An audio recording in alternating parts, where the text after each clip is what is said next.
Day 5 winter arc च्यालेन्जको आज चाहिँ मेरो डे 5 हो। तपाईहरुलाई मैले धेरैभन्दा धेरै मोटिभेसन गराउने छु। एकदमै गाह्रो हुन्छ, पसिना पसिना आउँछ वर्कआउट गर्दाखेरि। तपाईहरुले नि साथ सपोर्ट दिनु होला। ल साथीहरु, आजको मेरो सुरुवात बिहान उठेर फ्रेस हुनुपर्ने हुन्छ है। हेर्न सक्नुहुन्छ म चाहिँ कोलगेट ब्रुस गरेर मुख सुख धोएर मैले चाहिँ हल्का मनतातो पानी गरेर त्यसमा चाहिँ निम्बु थोरै त्यसमा कफी हालेर चाहिँ त्यसलाई पिउँछु। हेर्न सक्नुहुन्छ। त्यसपछि म लुगासुगा लगाएर म आफ्नो वर्कआउटतर्फ लाग्छु। मैले सुरुमा आफ्नो शरीरलाई तन्काएको हुन्छु। हेर्न सक्नुहुन्छ। वार्मअपहरू एकदमै जरुरी हुन्छ हाम्रो शरीरको लागि। स्ट्रेचिङ गर्नुपर्ने हुन्छ, नसा सबै तन्काउनु पर्ने हुन्छ। हेर्न सक्नुहुन्छ मैले कसरी खुट्टा फट्टाएर चाहिँ यस खुट्टाको हात खुट्टाको नसाहरू तन्काउनु पर्ने हुन्छ। यो मैले लगाएँ जम्पिङ ज्याक पनि मैले 15-20 को सेट लगाएँ, 3 सेट लगाएँ।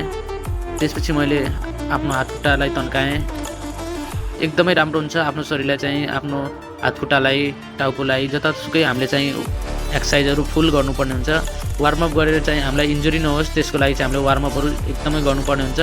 बिहानको मेरो विन्टर आर्कको डे 5 हो आज। तपाईले हेर्न सक्नुहुन्छ। डे 5 मा चाहिँ एकदमै अल्छी लागेको हुन्छ र पनि त्यसलाई अल्छीलाई पनि तोडेर हामी चाहिँ आफ्नो डे 5 तर्फ बढ्नुपर्छ। जाँगर लागोस् नलागोस्, अल्छी लागोस् हैन, तर हामी अगाडि बढ्नुपर्ने हुन्छ। अगाडि बढेरै मात्र केही हुनेवाला छ।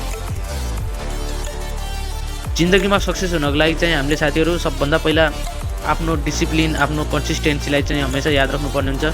आज गर्यो भोलि गर्दिन, भोलि गर्यो पर्सि गर्दिन भनेर हुँदैन। डेली आफ्नो रुटिनमा चाहिँ फलो गर्नुपर्छ। आफ्नो रुटिनलाई दैनिक जीवनमा निरोगी रहनको लागि, स्वस्थ रहनको लागि चाहिँ हामीले डेली योगा, वार्मअप, एक्सर्साइजहरू चाहिँ डेली गर्नुपर्ने हुन्छ। यो हाम्रो देशी सपाटे, मैले सपाटेको पनि 15 सेट लगाएँ, 3 सेट लगाएँ। अनि मैले स्क्वाड लगाएँ। स्क्वाडको पनि 50 देखि 60 सम्म मैले स्क्वाड लगाएँ।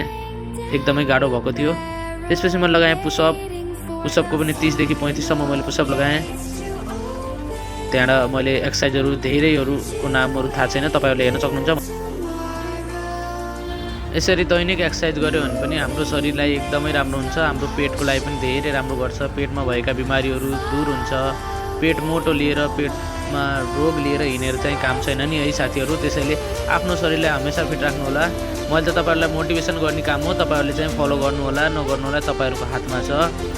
टाइम होला नहोला भनेर हुँदैन। टाइम नभए पनि चाहिँ हामीले चाहिँ आफ्नो शरीरको लागि 45 मिनेट चाहिँ आफ्नो शरीरको लागि टाइम झिक्नै पर्छ।